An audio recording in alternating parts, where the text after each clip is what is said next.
Assalamualaikum warahmatullahi wabarakatuh. Selamat pagi anak-anak. Bagaimana kabarnya hari ini? Apakah sehat-sehat aja? Ya, alhamdulillah. Baiklah, pada hari ini kita akan belajar mengenai perubahan pada benda. Di sini ada yang tahu penyebab perubahan pada benda?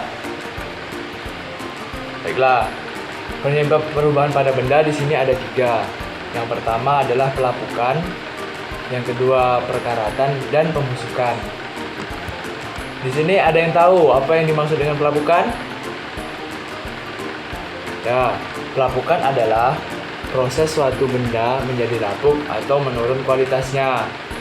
Pelapukan di sini dapat disebabkan oleh beberapa hal dan dengan berbagai cara, yaitu pelapukan biologis, pelapukan kimia, dan pelapukan fisika. Untuk pelapukan biologis merupakan pelapukan yang disebabkan oleh makhluk hidup. Hal ini disebabkan oleh beberapa hewan kecil dan tumbuhan yang paling berperan. Misalnya hewan rayap dan lumut. Di sini ada yang tahu hewan rayap itu seperti apa? Atau ada yang pernah melihat hewan rayap itu seperti apa? Ya, hewan rayap itu seperti contoh di samping, yaitu yang rayap sedang memakan kayu. Ya, begitulah bentuk contoh gambar rayap. Yang kedua itu ada contoh gambar lumut menempel di dinding. Selanjutnya, pelapukan fisika. Pelapukan fisika merupakan pelapukan yang disebabkan oleh faktor alam. Misalnya hujan, angin, sinar matahari, dan gelombang laut. Seperti contohnya itu kalian pernah melihat batu retak. Nah, itu disebabkan oleh faktor alam yang sering terkena hujan, kena sinar matahari, bisa menyebabkan retaknya pada sebuah batu. Selanjutnya adalah pelapukan kimia. Nah, pelapukan kimia merupakan pelapukan yang disebabkan bereaksinya benda yang disebabkan zat kimia, hujan asam yang mengakibatkan perubahan benda yang diterpanya. Pelapukan pelapukan kimia di sini sendiri merupakan contohnya seperti hutan yang terkena hujan asam. Itu pohonnya akan sedikit terlihat kering, lapuk. Tuh. Nah, selanjutnya yaitu perkaratan. Perkaratan di sini atau yang biasa disebut perkaratan atau korosi merupakan peristiwa perusakan logam akibat terjadinya reaksi kimia.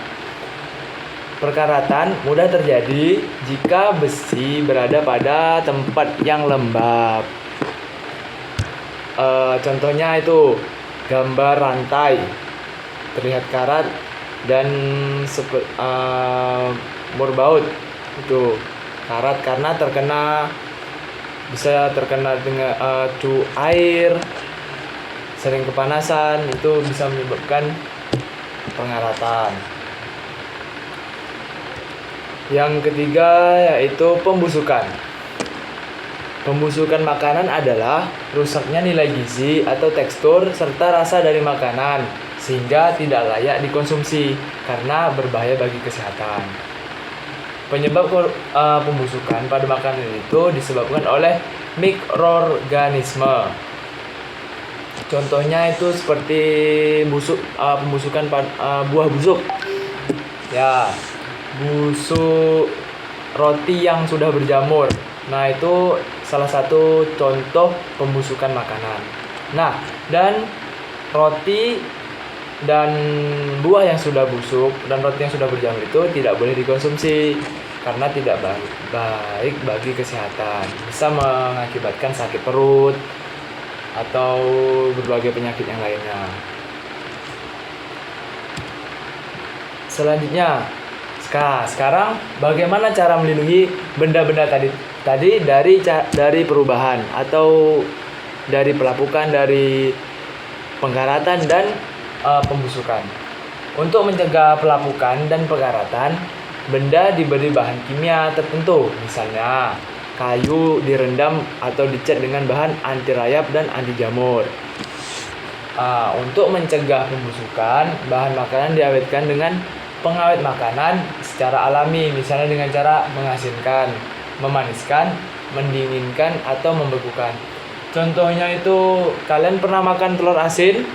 Nah, itu salah satu contoh pencegah pembusukan pada telur. Jadi telur itu diasinkan menggunakan garam supaya lebih tahan lama atau awet. Nah, untuk contoh memaniskan makanan itu seperti misalnya manisan. Kalian pernah makan manisan mangga atau manisan kedondong? Nah, itu salah satu contoh mengawetkan makanan dengan cara memaniskan. Yang selanjutnya contoh dari mendinginkan atau membekukan.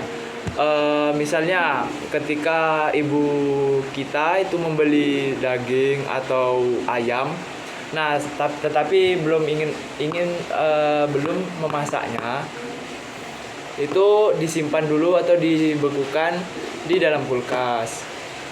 Nah, begitulah cara mengawetkan makanan dengan cara alami. Dan yang selanjutnya, untuk mencegah perkaratan pada baja dan besi bisa ditambahkan dengan kromium dan nikel. Itu akan membuat baja atau besi menjadi tahan lama dan mengkilap. Baiklah, apakah ada yang bisa ditanyakan, anak-anak? Ya, kalau tidak ada, mungkin kita cukupkan pembelajaran kita pada hari ini mengenai perubahan pada benda. Dan akhirnya, jika Bapak ada kesalahan, Bapak mohon maaf. Akhirnya, Assalamualaikum warahmatullahi wabarakatuh.